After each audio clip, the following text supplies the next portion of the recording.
Selina, could you tell us about your health journey and how did you discover carnivore? Yes.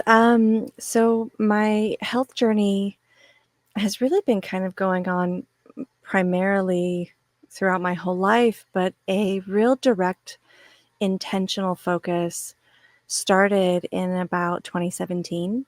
I was diagnosed with stage 3 thyroid cancer. I had FTC, follicular thyroid carcinoma. I had a 4.3 centimeter tumor on my right thyroid lobe. And that really kind of like wakes you up into reality of like, wow, something's not okay, and why would it not be okay, and what causes this to not be okay.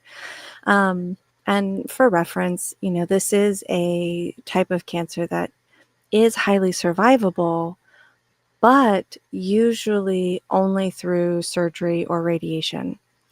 So there's not typically anybody who attempts to go through this particular process without those two things, and both of them require you to live on a medication for the rest of your life because you cannot survive without your thyroid hormones. So when they told me that, I was like, there's got to be something else. There has to be a different answer. I have always been sort of against being on medications as much as possible. So when I left the doctor's office, I had a very clear, like, if this is happening, it's because of something that has happened to my body. I am doing something that is creating an environment that is not happy. And so, what is it that I'm doing? Is it, what I'm eating? Is there, I went through the whole thing. Is there mold in my house? Is there this? Is there that? All of these like outside parameters, and started really understanding food. And the more I learned about our food, the more I realized how much of it was not necessary and actually harmful. So beyond the concept of like processed foods and things like that, which seem pretty like logical, kind of nonsensical, like duh, of course that wouldn't be great for us. But really diving into what could I do to support my thyroid, and really started learning that, wow, so many plants, so many of these so-called healthy foods are actually very detrimental to your thyroid function. And that was such an eye-opener for me in the sense of understanding sort of the bio-awareness of our bodies, like what's compatible, what's not compatible, how do these things work with our system. And to go, okay, the first thing that I really came across that was a big aha was gorgeous plants completely shut down your thyroid function. And it was like, okay, eliminate all those. Well, guess what? That's a lot of them. That's quite a bit. And when you are already on what was considered a healthy diet, I mean, I didn't eat a lot of junk anyways. I didn't go out to fast food every day. I pretty much was like a salad queen, you know, um, juices and lots of protein smoothies, which I'm not 100% against completely if it's something very clean, but you don't really learn about what is clean when it comes to a lot of these things that are on the markets. And wow, there's lots of, ingredients that aren't helpful, that aren't good for us. And you start eliminating those things, and you really don't get left with a whole lot if you're actually doing a deep dive into understanding nutrients and anti-nutrients. And it's like, okay, meat has everything for us. Fats have everything for us. Why are we introducing these things that have combative results to our body as well? Like this doesn't make sense. And I didn't come across anybody who was carnivore at the time because I kinda always seem to find the hard route for everything, so I was like I immediately went to research studies and nutritional studies and biochemist, like, databases. I didn't really find people yet because I wasn't looking on social media. I was deep diving medical books and stuff like that, and everything I came to kept basically saying the same thing, like, these things are harming my body. So instead of like trying to fight that cycle of like, okay, I ate spinach today. Now I need to double my calcium. Okay, I need like I was taking at at one point, I have a video that I had sent my girlfriend who lived in Saipan at the time. I have a video and I should probably pull it up sometime where she was like, "What are all the supplements that you're taking?" And so I laid everything out and I was recording and I was like, "I do this one this time, this one this time."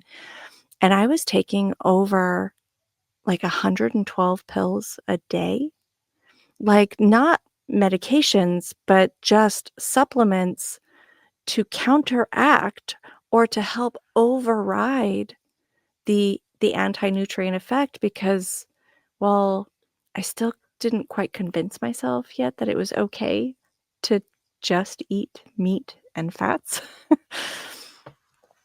And I slowly came to that point. It took a couple of years. Um, by the time I hit 2021, so I was diagnosed in 2017. By the time I hit 2021, I was pretty much I called myself keto, but I basically was really animal based in the sense of I I didn't eat a lot of plant food at all, if any. I mostly stuck to like, you know, wild blueberries and, very M like, minimal mostly just berries if I had anything other than fats and meats. Um, I didn't even do honey, so it's like that whole, questionable description of what is animal-based, and I'm like, "Well, I was closer to this, but I wasn't quite carnivore yet." But I was pretty dang close, and, I felt amazing. Like, I was doing phenomenal.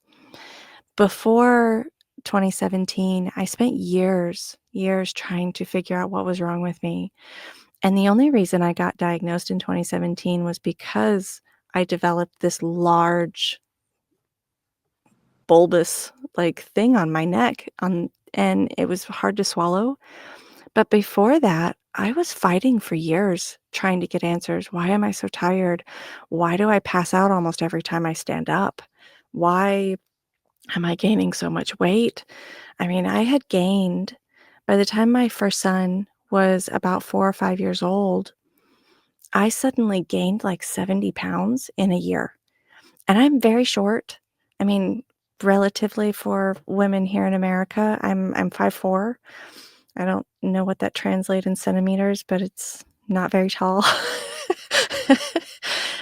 Um, and I was never an overweight person. I was always a very curvy person, but I was never overweight. I was never considered, on the larger scale. And suddenly it was like I couldn't stop gaining weight. It just it just didn't it didn't matter what I did. I could starve myself, I could eat a lot, it just didn't matter. I could work out 10 times a day. Like nothing worked. And the answers from the doctors were, "Oh, all of these symptoms are just because you're overweight." And it's like, "Really? How is it I'm suddenly overweight and I'm not doing anything, like, different?" I was never a, like, junk foody kinda person anyways. My mom, she raised me vegan, vegetarian a good portion of my life and very, like, homeopathic, clean-based concept of living, so it wasn't like I was, like, even a standard diet according to most people. I had a healthy lifestyle, so to speak. Funny how it's like the idea of what healthy is so skewed for sure. But so they wouldn't check any of my stuff, like any of my panels, none of my blood work. So I spent years basically battling what ended up turning into the whole cancer story when my body finally was like, "All right, we give up. You're you're not getting anything different going on." So I was tired all the time, and I was a single mom back then, and it was like I couldn't even play with my kid. And I cannot tell people like how much that just sucks to not be old even. Like in this concept of old. I was in my mid-20s. Like, and I could hardly do anything other than work. And it was like it was everything I could do to get through a day of work. I would be drinking sometimes 2 or 3 energy drinks a day just to get through my job.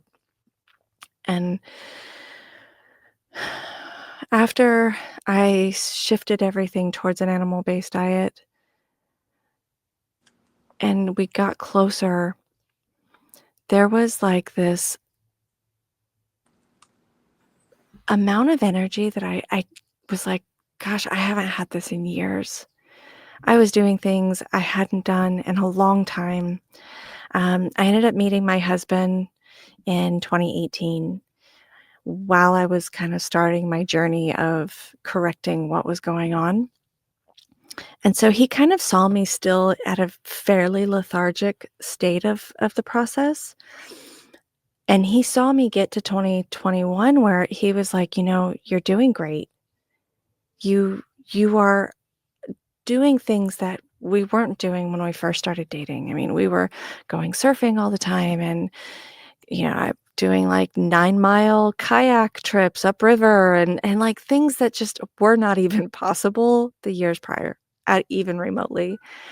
And he goes, "But you still have this lump. It wasn't going away." He said, I know you're doing good, but I want you to get checked again. Just see where we're at." And because I love him, I agreed because I was completely like anti ever going back to them again. And I went back and I had a second biopsy done in May of 2021.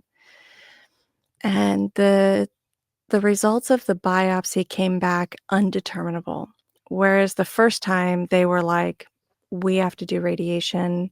If you don't wanna do radiation, we can just remove your thyroid. You have, high cancer cells." They were concerned that it was spreading to my lymph nodes because of, how easily detectable it was. It was like, "There's no question, this is a problem." Whereas the second one came back undeterminable. It was like, "They look a little questionable, but we're not really sure."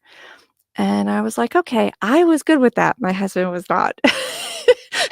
He was like, It's still not quite out of the woods." And the second endocrinologist that I had, she was lovely, and she was more willing to hear my perspective, the things that I was willing to do with my body and not willing to do, and she understood that I was a pretty strong no on having to live on a prescription drug. If it meant that that was the only thing, no matter what, of course, I was going to do it because I wasn't gonna leave my kid, but the reality is like, if there is anything possible, I'm not doing this. And she said, Selena, you can live off of half of your thyroid." And I was kind of like, "Okay." 'Cause I was having a really hard time swallowing food. It was putting a lot of pressure on the back of my esophagus. I would choke constantly. I often would choke on water. So, I mean, it was definitely a hindrance. Um, and she was like, "So we can just remove the right side of your thyroid lobe, and you can function off of that." She said, "Now, I've never seen anybody function off of half of a thyroid for more than a year without having to start medication." She said, "But you've already done amazing things, and who knows what your journey could look like." And I sat with it for a little bit, and I talked to my husband, and we agreed this is probably the best route to go. And so June 9th of 2021, I had my surgery. And when they biopsied the entire lobe, it came back non-cancerous. They could not find any cancer cells at all. And I remember my doctor called me and she said, "Well, I guess I get to call you my miracle." And I was like, "Awesome, cool, like, this is great." I said, "But I kind of already knew it." Like, I knew how I was feeling in comparison to the years prior, and it was like, there's no way I'm going through the same things that I was going through. And, but I wouldn't have gotten the answer had I not done the surgery, like a clear, definitive, you know, "You're good. Nothing's happening. Everything resolved itself." And, about 6 weeks after my surgery, I ended up pregnant with my second son. And, it's really funny because I wasn't really able to get pregnant for the years prior. My first son was born in 2007, and my second child was born in 2022. So so it was quite, a beautiful surprise, and I called my doctor and I told her, I said, "Hey, we're gonna need to do a pregnancy test." And she was like, "Funny joke, ha, ha, ha." And I was like, "I'm not kidding." I've taken 12 tests at home. They're all positive. I need to come get, like, officially checked out. And she was like, "Selena, we told you before your surgery that the likelihood of you getting pregnant is almost non-existent."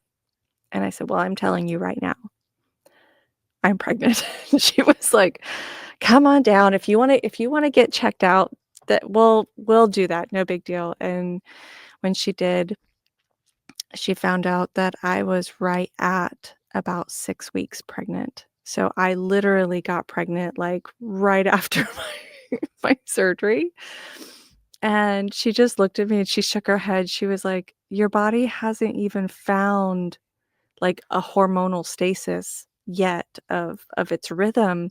You just had this surgery." She's like, "I don't think your thyroid's gonna be able to handle going through this pregnancy so soon." And I just looked at her, I said, "Whatever's supposed to be is what's supposed to be, and we're just gonna see." So I went through the whole pregnancy. My thyroid levels dropped only like a micro amount during the last 3 months. Um, Not any significant amount that they required me to do anything, but there was a little bit of, like, they wanted to watch it. And I think it was about 4 weeks after I had him, my thyroid levels came back. I breastfed for 2 years, and I have not been on thyroid medication at all. And so now we're in 2025, about to hit 2026, and I am still rocking and rolling just as hard as can be. So that is what brought me here to this part. That's I'm speechless. That's incredible. So not only did you beat the thyroid cancer, but you've had a second pregnancy, and you were Mm. told that's possible.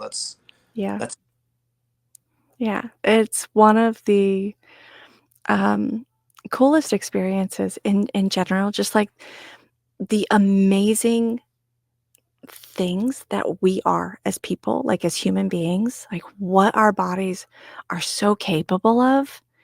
And I think in society, we have forgotten that so much, that, like, this whole system, this mechanism that we are living through, I mean, it wants to thrive. It wants to survive. It is designed to literally survive the most outrageous environments and experiences possible, but we've, like, forgotten that. We've forgotten, like, what we're capable of. Like, we're designed to heal. We are designed to overcome, but we have been taught to live in such a subdued existence, physically, mentally, emotionally, spiritually, all the above. But even just the awareness of what our body's capable of. And I know a lot of people, like, they look at major athletes or, like, these people that, like, go climb Mount Everest, and they're like, "Oh, man, they are doing miracles." And it's like, you could too.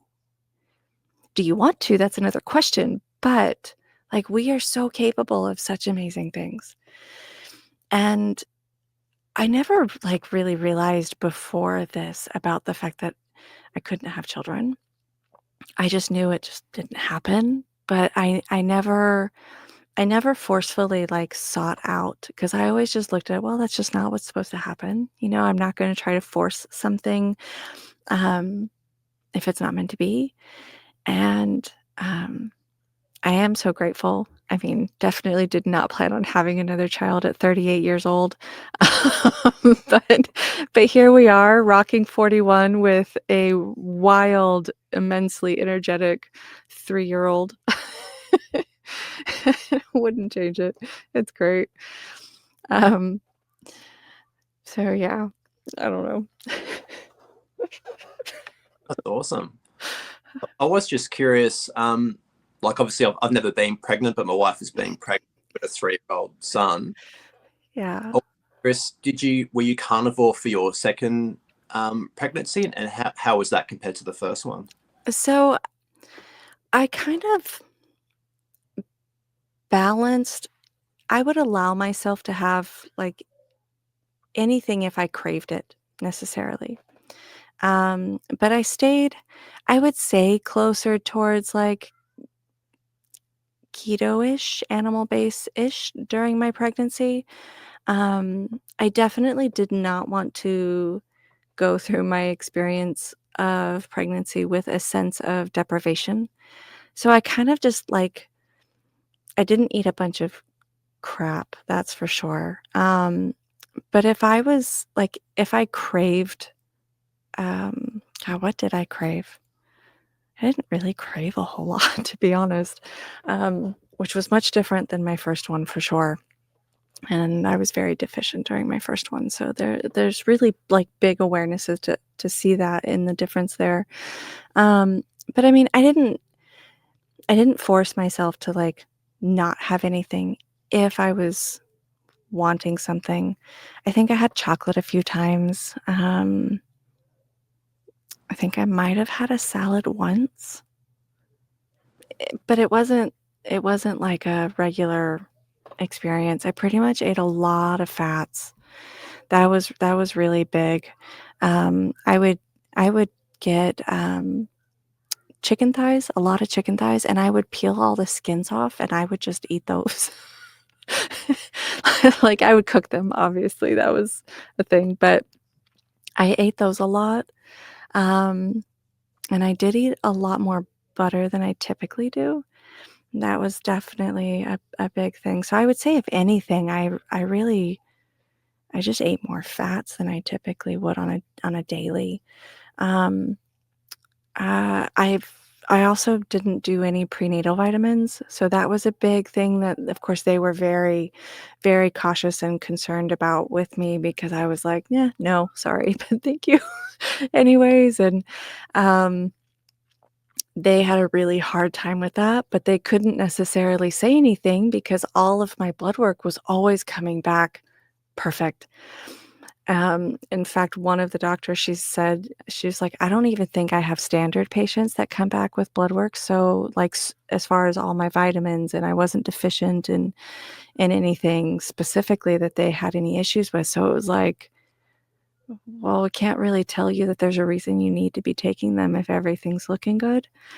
Um, and that was something that was really, really cool to see because during my first pregnancy, I needed to be on a lot of stuff according to them as well because I wasn't living this kind of lifestyle, and um, my body definitely took a toll during that one. So I definitely would suggest if anybody is going through pregnancy or breastfeeding, this is not something to be afraid of. It's definitely, like, really viable. Your body will be so happy. Um, I didn't go through any kind of crazy, emotional shifts too, like, insanely. Um, I didn't go through, like, the pregnancy brain too bad, as they call it, where you kind of forget everything. Well, it's like, well, you forget everything because your body's losing the cholesterols that it needs for the brain because you're utilizing it to create this child. So don't fear it. It's great. It's a good thing if you're going to have children. And I mean, I was 38 functioning off half a thyroid and did really well. Just saying.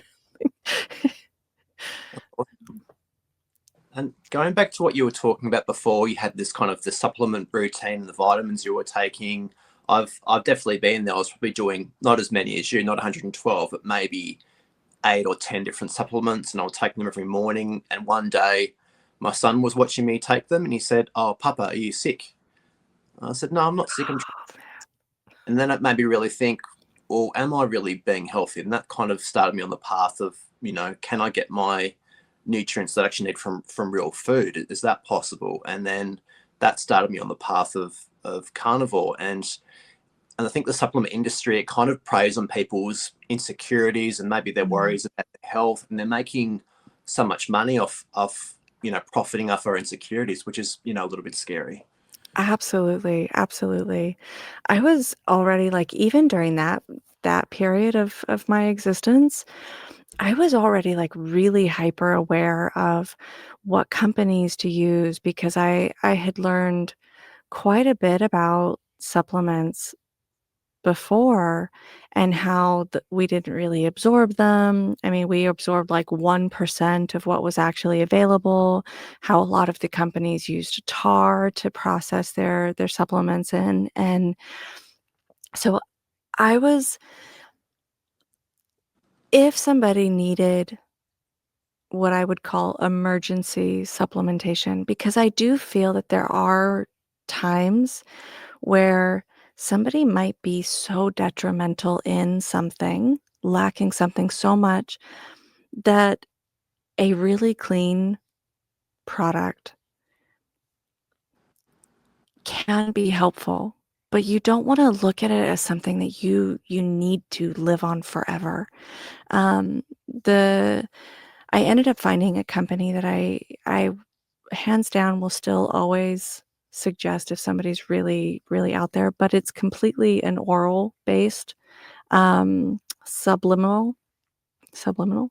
Sublingual? Sorry. Sublingual? Sublingual, and it's one of the only companies in the world that your body actually absorbs 100% of it within the first 10 seconds of it being in your mouth.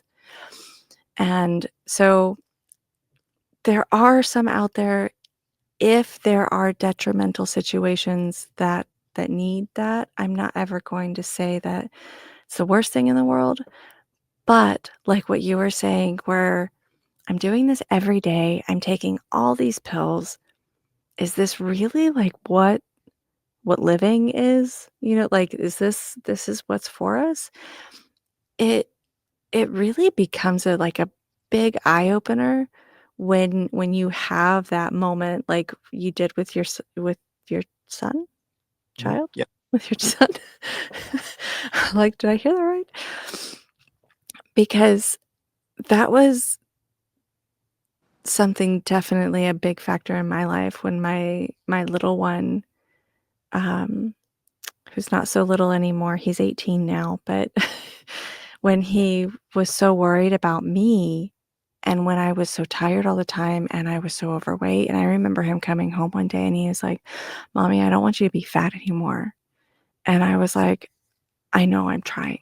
Like, I'm trying to figure this out." And he said, "I'm so scared you're gonna die." And I was like, "Yeah," because he went to a public school and of course they were teaching about like heart attacks and heart disease and that obesity is like one of the leading causes that people this is an issue they have. So of course he came home terrified at like 5 years old. Like, oh my gosh. The first time I think he realized something was wrong. So it's like when you have those moments, they might they might kind of hit you a little hard at first, but they are the best butt kickers we could get. You know? Like, I don't know if he hadn't come home and said that, if I would have started paying as much attention to everything I was experiencing to try to figure it out, you know? Mm. So, definitely grateful for those. But yeah, living on supplements, that's like not the life. Some of them are so disgusting too. Like, I would have such a hard time swallowing some of them. I don't know. Yeah, not good for us. Yeah, it's pretty crazy. And what you were saying before about you could barely swallow water without choking because of your Mm. thyroid. I mean that must have been so difficult having to take Oh all those yeah. as well. It was quite a process for sure. And my husband, I remember one time he was like, "Do I need to worry about you taking these if I'm not home?" Because I mean, there were a couple times that wasn't sure I was going to be able to get it back up or down, and I couldn't breathe. And gosh, these are things I've kind of forgot about. It's been a little while now, and now I'm like, yeah, that was really scary actually. But yeah, that was definitely a crazy scenario in life. I don't miss it, not by any means. I do not miss that, or the whole, like, forgetting to eat when you take them and then you feel, like, nauseous and sick for, 2 hours. Not fun. I don't miss that at all. Yeah. Gotcha.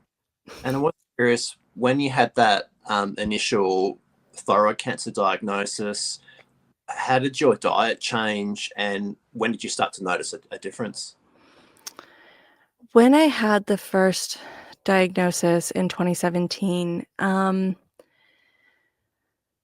the first thing that I really shifted out was immediately cutting out processed foods. And that was sort of kind of like a no-brainer in a sense. It wasn't anything I had studied, it wasn't anything I had really looked up yet, but it was like, "Okay, I can't buy anything prepackaged."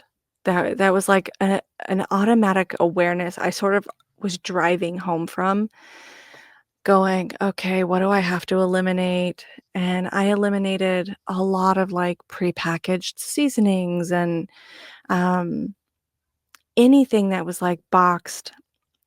I also almost immediately already eliminated any kind of pastas and rices, and I don't know why specifically that I did that right at first, but it just seemed logical, like, "Oh, these things aren't, that great for us." Like, if you do anything that requires any kind of healing or weight loss or anything like that, usually the first thing they say is you need to cut down on your starch and carbs, right? Like your potatoes and your pastas. So it just kind of seemed logical. From that already, I think I had started noticing a difference within probably about 4 or 5 months. It was pretty clear. And by the end of that first year, I want to say it was probably, let's see, it was probably about May of 2018 before I started really being a strong, quote, keto kind of animal based. That made the biggest difference. The biggest difference. The only time I wasn't, and this is why I kind of also say like I was like keto-ish animal based, is when I started dating my husband, when I would spend the night at his house. We would eat whatever we would make there, and he liked a lot of rice, and he liked a lot of that, so I would have some with him because I was trying not to be, the difficult new girlfriend. Like, "I can't show you my crazy yet," you know? Like I already know that this is not normal for everybody to eliminate all of this stuff from their life, um, so I kind of would, like, do that when I would go stay at his house, and when he would come and, like, stay over at mine, we'd, eat what I would make, and he always was good with it, thank goodness. But but it was probably by about, I would say the middle of 2018 when I really noticed, like, a huge shift for me. It was rather significant that it was like, "Okay, I've got energy now." I went to work really early. I typically was at work by 4:30 in the morning, and, so I'd get up at, like, 3:30 every morning, and we got off work at between 2:30 and 3:30 in the afternoon, and before that, I would just be like, I would be out. I would get home and I would be out, and by about the middle of 2018, it was like I was still good to go.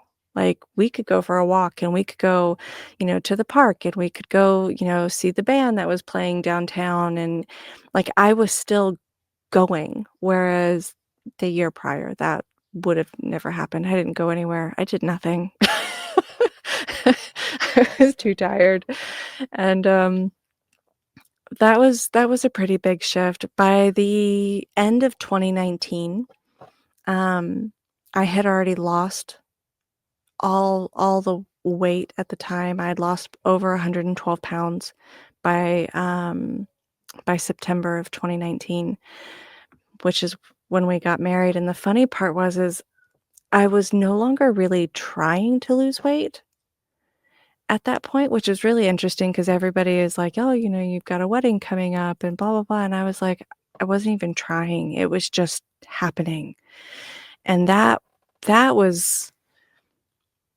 I would say, one of the coolest factors of just, like, knowing something's getting better beyond that because I'm not even trying to do this and my body's willing to let go.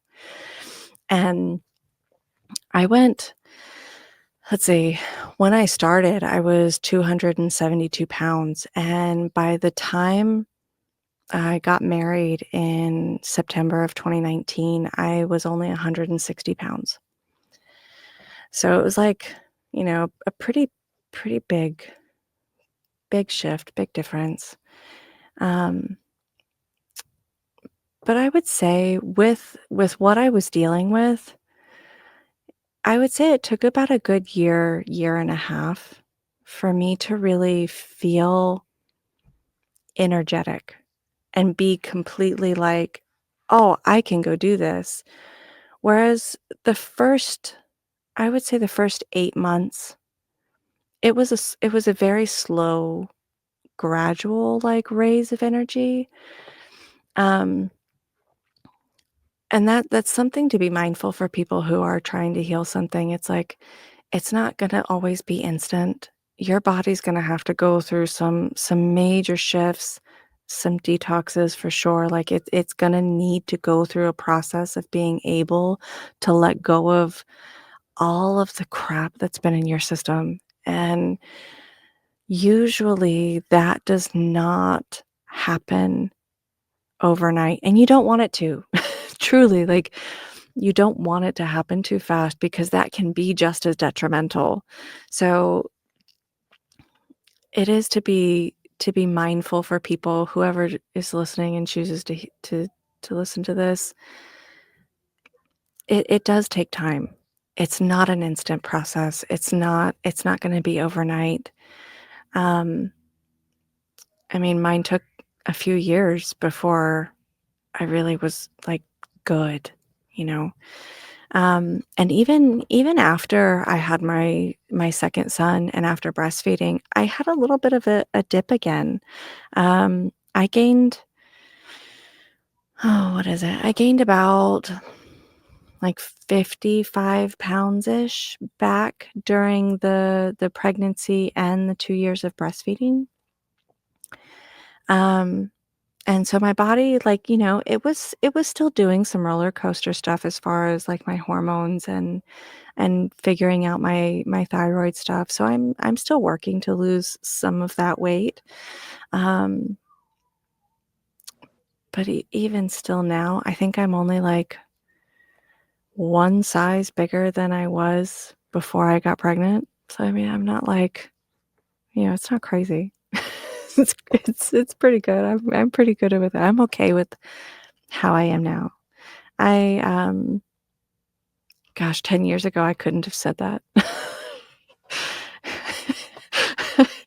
It's so funny how life changes, definitely, but, um, so yeah, it was probably a good year and a half before I really had a significant awareness of how much better I was feeling. Definitely. Yeah. I can relate to the wanting to lose weight, and it's maybe it's not the right time. Maybe your body's got to go through a bit of, healing from all the damage that you've done to yourself. Like I went through a phase of trying to lose weight for about 3 years and counting calories and having these cheat days, and like you really hard to retain that kind of calorie deficit, and you're like Mhm. always hungry and you got cravings. Like it's very, very unhealthy. And then when I started on Carnivore, I felt like my body was able to just relax, and the weight loss actually came without me doing anything, which was amazing. Right? It is pretty interesting. It's like, something I really tried to help people with is that the healing is most important, and if you're really focused on the healing aspect, whatever it is, even if it's just healing, like, the addiction, the cravings and the food, it's like you don't necessarily have to be chronically sick to need healing. Um, that's most important, and if weight loss is a goal, is part of, like, the desired outcome, it's going to come. I mean, it inevitably will happen once your body feels safe enough to do so, and that's a huge factor that people, I think, forget is your body has to not be in this, like, fight or flight mode because it doesn't need to cushion itself from the world, and that something is so interesting, like, your body literally will hold padding because it's attempting to protect itself from anything that's going to happen. And that's not just, like, physically, it's like, "Oh, well, are you choosing not to eat today, Susan?" Like, like, "Oh, you're not gonna eat today or tomorrow, and we might get a glass of water? Well, alright, I'm gonna hold on to anything you give me," and it takes a while for the body to understand the signaling of like, "Oh, wait a minute, we're okay now. Maybe we don't need this extra 20 pounds." You know? So it's, healing should always come first. Weight loss will always follow, without question, for sure. Yeah, definitely. It's interesting you mentioned that.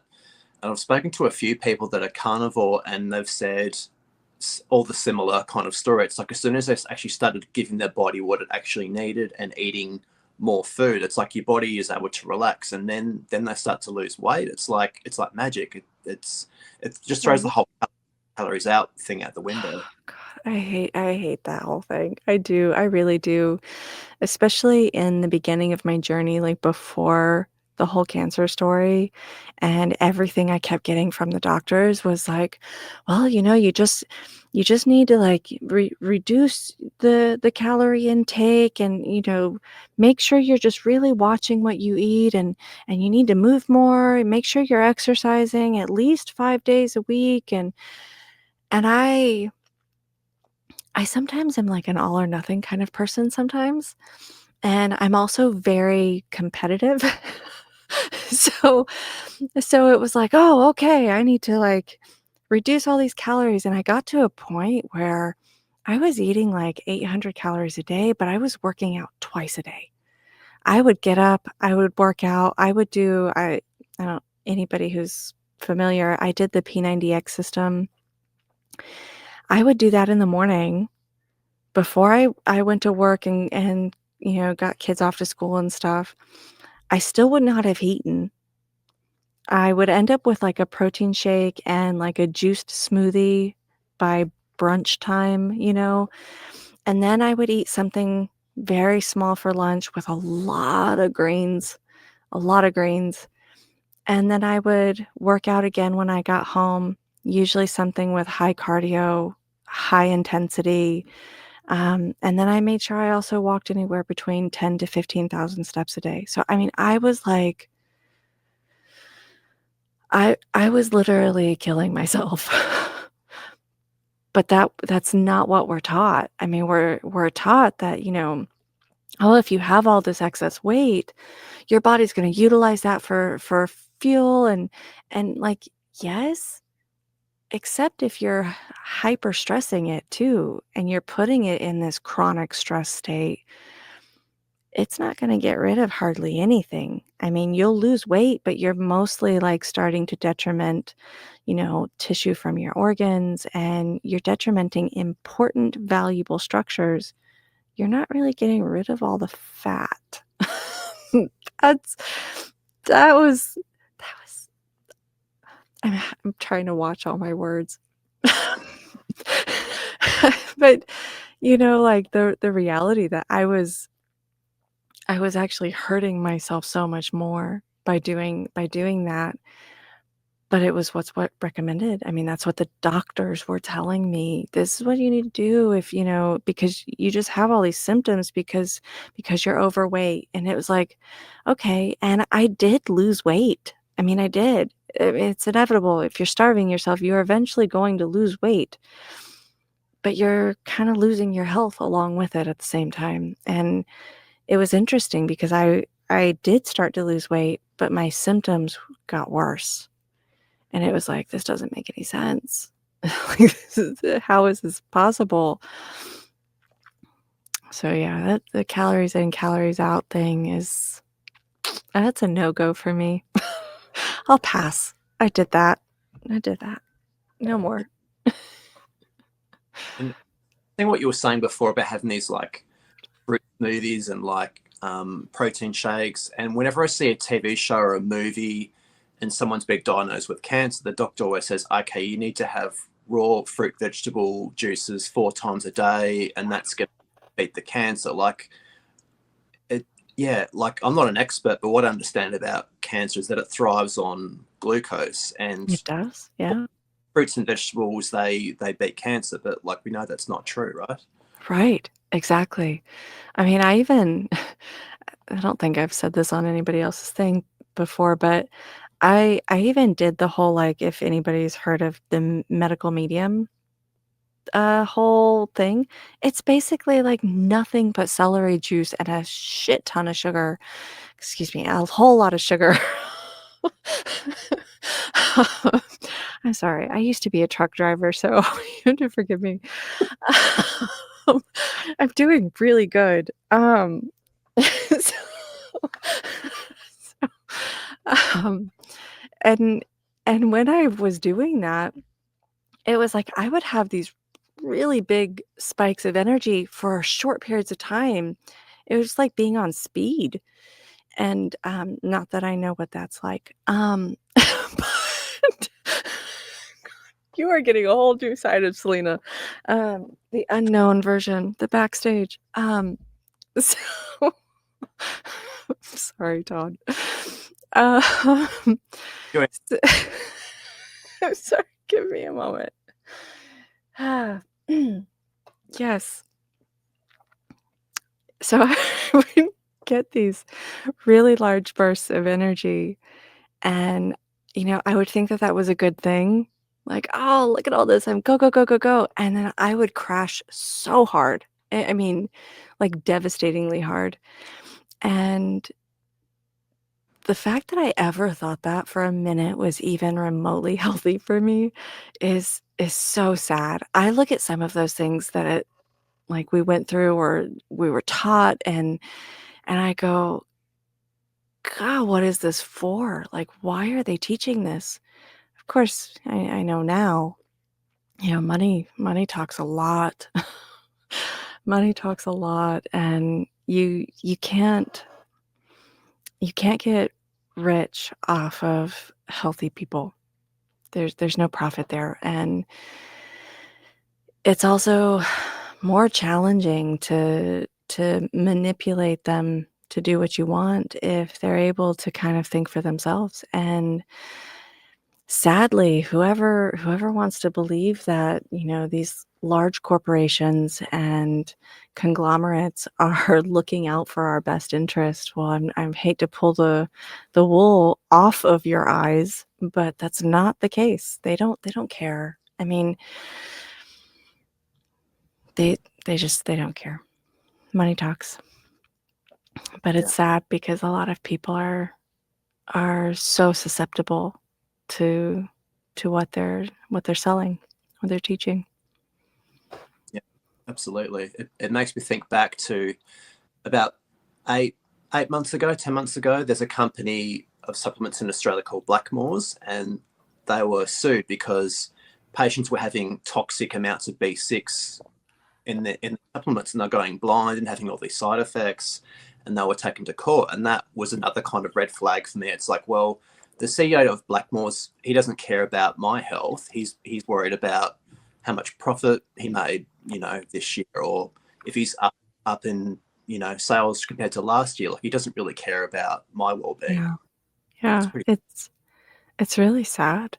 And they can get away with it too because they're like, "Well, there's all these, like, disclaimers, and we give, what is it, like, individual use dosing for things, and this is including food." I mean, when you see, I can't even think what it's called because I don't eat anything with packages anymore.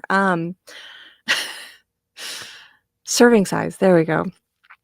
When you see, like, the serving size, it's like the serving size for any of these foods or recommended, supplemental intake, and it's like when you really start to dive into it, it's like, it's not really logical. I mean, anybody who is eating a standard diet and they go and buy a pack of chips, I mean, how many people at the gas stations buy a pack of those whatever company's chips, right? Buy a pack of those chips and look and go, "Oh, this is 2.5 servings." No, they don't. They don't do that.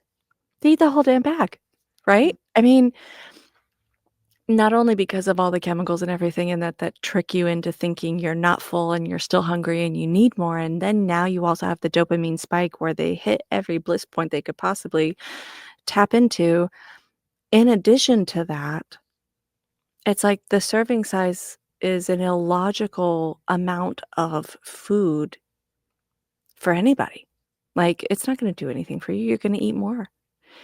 And add in the fact that there's no nutrient value and your body's like, "Oh, I'm never gonna be satiated because I'm not really receiving enough of anything." You're gonna have to eat 20 bags in order to have anything even worth trying to pull out. So it's like, well, but we told you what the serving size was. The fact that you overdosed yourself on this supplement or the fact that you overate what we recommended, well, that's on you. That's your fault. And it's like, really? Where's the education teaching them about the awareness of proper recommendation of any of these items, whether it's food, whether it's supplements, whether it's any of that stuff. And it's not because they don't want you to know because then they can't sell more. It's like they're not looking out for you. For sure. Exactly. Yeah, it's fascinating. And I find it really, really interesting when you buy eggs or beef from the supermarket, there's no calories on those items. It's just, yep, Right. eggs. Like, even butter doesn't have calories on it. Like, I find that interesting. Isn't that wild? I have to say it's really, really interesting. I don't walk into a grocery store very often anymore. Um, but when I do, I mean, I almost like look around and be like, this is crazy. like it's like a circus. I mean, it really is. Every aisle you turn down, everything it's like do, do, do, do, do, do, do, flashing lights and flashing colors. And then the, like, least entertaining section is the food that's the most beneficial for you, and like you said, I've never picked up a package of steak and even seen calories on it or a recommended serving size. Nobody goes into a restaurant and orders a steak and is like, "I'm sorry, can I just get a serving size?" Well, what is that? What is the serving size of a steak? It's whatever your body says you're done with. That's what it is. Like, it's fascinating, and I'm starting to think the whole calorie idea has that just come from these ultra processed food companies? Because I'm sure I know pre like this low fat kind of narrative we've been told, like before that people were just Oh eating my god, yeah. for breakfast. They weren't counting calories back then, yet everyone was No. skinny. And think about it that way. They weren't even carnivore. I mean, and that's something to kind of look at and go, my grandparents, right? My grandmother, perfect example. My grandmother on my mother's side, she was, you know, curvaceous but lean, beautiful. About 1975 comes around, and we now have sweetened bread cakes. We now have loads of prescriptions that are being, recommended for, you know, stay fit, keep your arms in great shape, blah blah blah. You don't want to, be too big for hubby. Um, that whole propaganda, right? Um, and they're on things like what was it called? I don't even remember, but it was like speed and for weight loss for them that they would take this pill.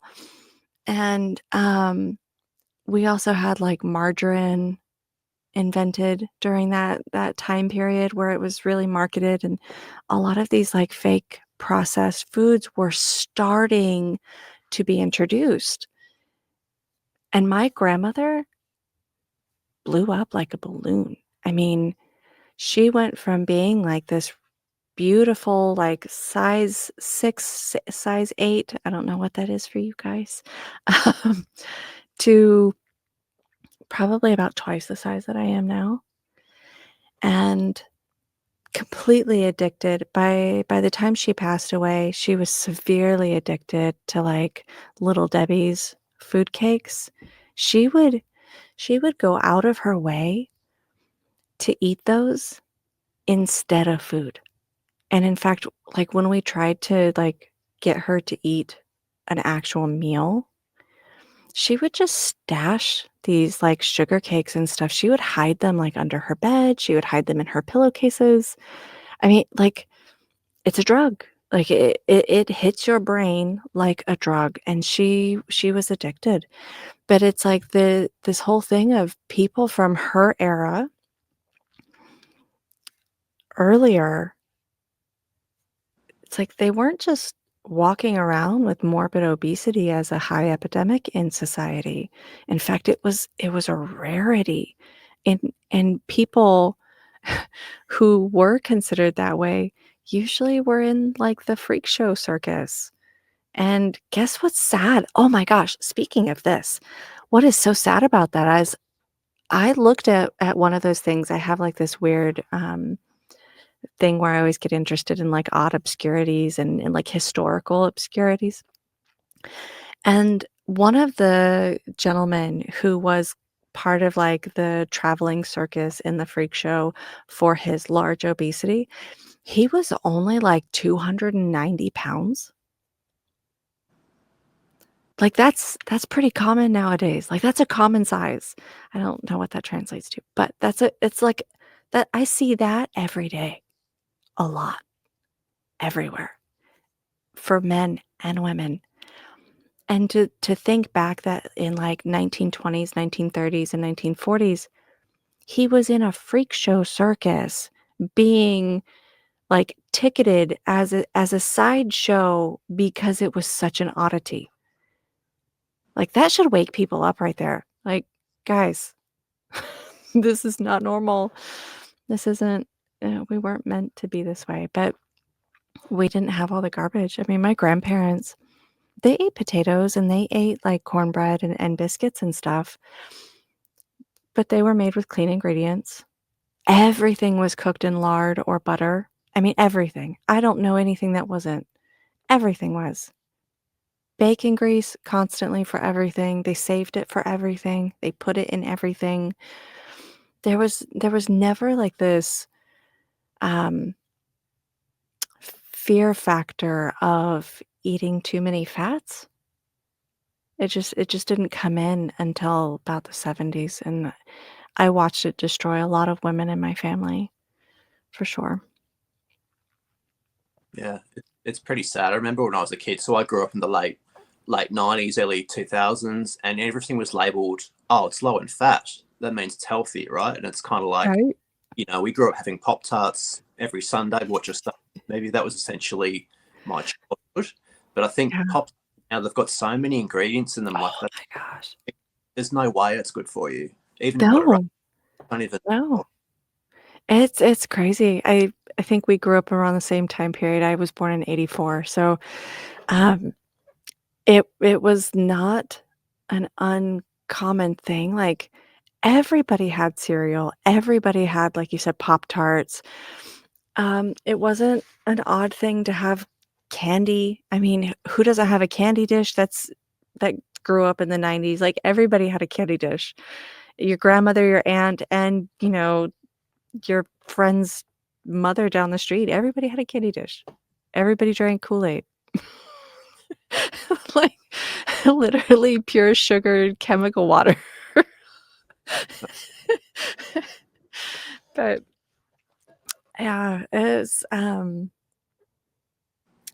I remember so Weight Watchers was a big thing for my family growing up, like, not me, but when I was younger, watching my mom and my aunt, I mean, they were obsessed, and it created a lot of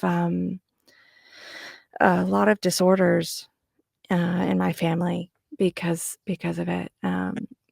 My mom ended up in the hospital twice when I was younger, battling anorexia and bulimia at the same time. Trying to get those little, uh, ticket charms or whatever that Weight Watchers had. So, I mean, low fat everything. Rice cakes. God, people ate rice cakes on everything. You didn't have bread, you had rice cakes.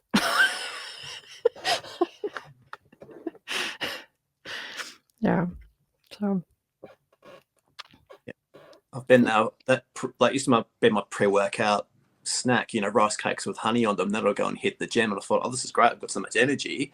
And then you have that crash, and you're hungry again. Like it's ridiculous. that is God, I never thought about it as a pre-workout. It used to be my lunch as a kid.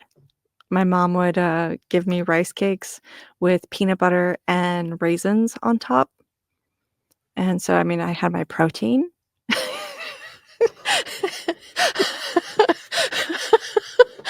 Right? Like, I look back at that, and I try not to, like, rag on my childhood food story too much because I never want my mom to feel shame for those things, but in all reality, like, anybody who grew up in the '90s, like, I'm sorry, our our food generation was horrible. It was detrimental. Had all that and a pack of Gushers, and we were good. Yeah, it's interesting. Like, great thing to have, but I think I feel like with carnivore and that we can talk about it and have these conversations. I think that's going to help. That's going to benefit a lot more people that way. Absolutely, absolutely. Because as much as it sucks to face the reality, it's like if you don't look at it, if you don't become aware of it, then you can't fix it, and there's so many things that people um, are dying from, that people are hurting from, are sick from, and nobody's and not nobody, because like, obviously we are, but in the large scale, like, nobody's telling them, "Hey, let's look at your diet. Let's look at what you're eating. What kind of lifestyle do you have? Do you go outside?" It's like, no, everything is the opposite. Um, let's just put a Band-Aid on it and give you a prescription and make sure you lather on the sunscreen before you step outside, and and always wear your shoes. Make sure that they have a high elevation in the heel, and it's like the complete opposite of everything we're supposed to be doing for our bodies.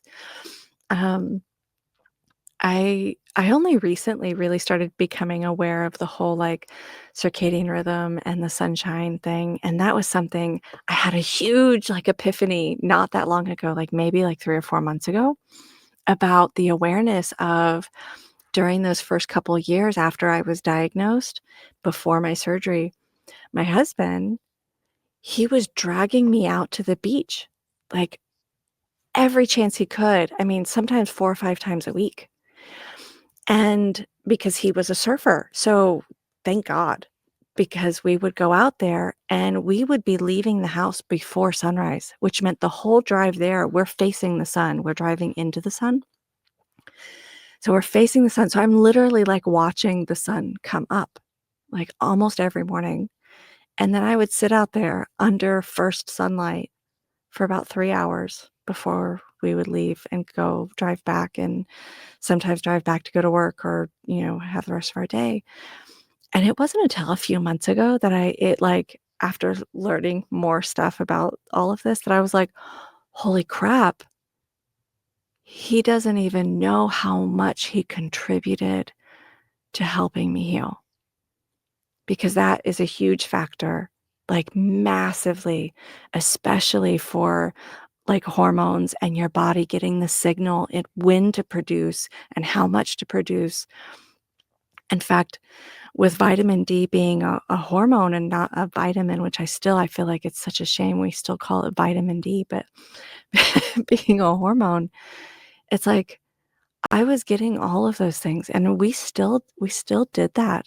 I mean, even my son was 2 weeks old, and I hauled him off to the beach. We went and sat on the beach. He's 2 weeks old. So, it was, like, so amazing, the things that are helpful and beneficial, and, um, since I stopped using sunscreen as well, and I started making sure that I see morning light regularly every morning. I am a ginger. I am very gingerly. Strawberry blonde hair, super fair skin. Um, I have not sunburned, and I can't even tell you when. Like, it's been, like, 2 years? I think it's been, like, 2 years. And even this particular year, my mom and my sister just kept going, "God, Selena, you're so tan." I'm not as much now, but during the summer, "You are so tan. How are you even getting this dark? You've never had this much color in your life." And I'm like, "I know." I used to joke and say, they'd be like, "Oh, what color are you?" And I'd be like, "Translucent." Like, my crayon's not even in the box. It is now, though. It is now. Selena, what's the best place for people to get in contact with you? So I am on Instagram at Primal Fox Health. I'm also YouTube, the same.